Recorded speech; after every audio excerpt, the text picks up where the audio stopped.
Deep within the heart of a secluded village surrounded by dense forests, there once lived a woman named Isabella. She was an enigmatic figure, her knowledge of herbal remedies and her ability to heal the sick causing both awe and suspicion among the villagers. With her solitary lifestyle and unique appearance, rumors began to spread like wildfire, branding Isabella a witch who communed with dark forces. As the whispers intensified, so did the fear that gripped the village. Ignorance gave birth to paranoia, and soon, the townspeople were convinced that Isabella was the source of all their misfortunes. On one ominous night, fueled by fear and anger, a frenzied mob descended upon her small cottage, seeking vengeance for the perceived malevolence she had brought upon them.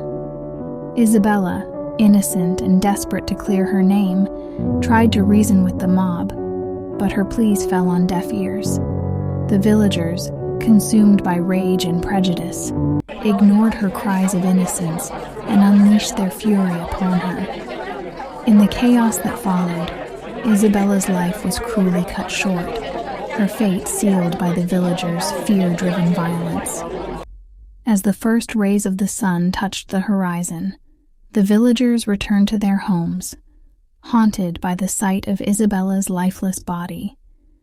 But little did they know that their actions had unleashed something far more terrifying than any witch's curse.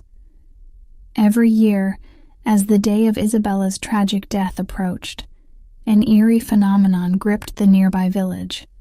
A soft, desperate knock echoed through the streets in the dead of night, chilling the blood of those who heard it. The villagers, familiar with the haunting tale, knew what it meant.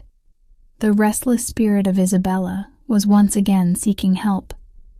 The knocks came gently but persistently, tapping on the doors of those who had played a part in her unjust demise. Dread filled the hearts of the villagers, and they barricaded themselves in their homes, afraid of facing the consequences of their actions. The village became a shadow of its former self, with whispers of Isabella's ghost haunting the town spreading like wildfire. Fear ran deep, and no one dared to speak of the tragic events that had unfolded that fateful night. As years passed, the village's silence grew louder, and its remorse deepened. The villagers were unable to escape the guilt that plagued their hearts every time Isabella's death anniversary approached. They knew they had done wrong, and that the curse of their actions would continue to haunt them until they faced the truth. In an act of desperation to find redemption, the villagers decided to confront the spectral presence that now roamed their village. They gathered on the anniversary of Isabella's death, holding candles to light their path, and approached the spot where her cottage once stood. The ghostly knocks echoed through the night once again, but this time, the villagers did not cower in fear. They stood their ground, acknowledging their past mistakes, and seeking forgiveness from the restless spirit that they had condemned to eternal suffering. With tears in their eyes, the villagers apologized for their ignorance and the harm they had caused. They promised to learn from their past and embrace knowledge rather than fear. In their hearts, they hoped that Isabella's spirit would find peace at last. As they reached out in remorse, the knocks grew fainter until they finally ceased. The village fell silent, and an overwhelming feeling of tranquility washed over them.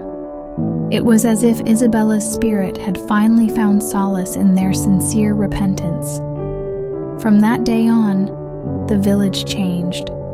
The spirit of Isabella was no longer bound to wander, and her story became a cautionary tale, a reminder of the consequences of baseless accusations and the power of redemption. The villagers began to cultivate a sense of unity, embracing diversity and cherishing knowledge. They turned their village into a place of understanding and compassion, ensuring that Isabella's memory would live on in the lessons they had learned from her tragic tale.